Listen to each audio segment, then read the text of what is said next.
mga ka-yot! Andito na ulit tayo sa panibagong so part 2 po ito.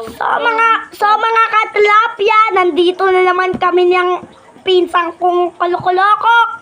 Kanina nga. So eto na. Eto na nga pala, manonood na kami ng horror.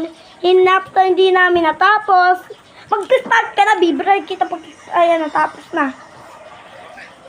Huwag nyo munang kalimutan mag-like and subscribe para maganda ang video natin. Mamaya, katatakutan na. Sana wag kami bangutin ng... Okay, let's go. Bawal na guys kami magsalita kasi yung first video namin is bawal magsalita habang nanonood kami. Go na. Okay. Koy, Kiki.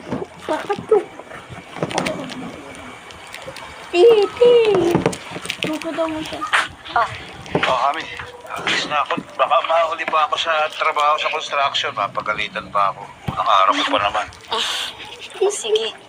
Ako manaya, alis na rin para magtinda pagkagising ni Casey. Tignan muna natin kung anong kulay. Putulis mo nga ito. Oh? Bakit po naging world na rin? Nakakagulat naman po kayo. May tutulong ba kami sa inyo? Pasensya na. Nabalitaan ko kasi sa bayan na nagtitinda kayo ng kakanin. Bibili sana ako ng suman. Sige po. Oo, tama-tama. Merong bagong luto. Huwag nang mag-vlog. Joke lang. Ilan po yung kailangan niyo? Mga 5 lang. Tapos hindi ka makakakuha ng giant flavor. Ulit, prayas lang tayo. Iyaw sarap na naluluot hanggang laman. Kaya napapasarap pag manginasal chicken inasal. Napakagwapong bata naman. Ang ganda ng mga labi. Ang pupula. Salamat. Maaari kayang makarga? Nako.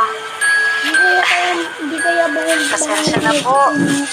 Ito po kasi sanay sa ibang tao si JR. Sana, Kailan po ba namin dapat kayo? pinanood natin pambata Nagpunta po ba yun kayo dito ng binyan? Hindi. Ako nga pala si sa Selma. akin Kalilipat ko lang rin dito. Diyan sa may bayan. Madali lang talaga akong mutuwa sa mga bata lalo na sa mga sanggol. Hindi ako Bira nakita kasi yung mga bata dito sa lugar na to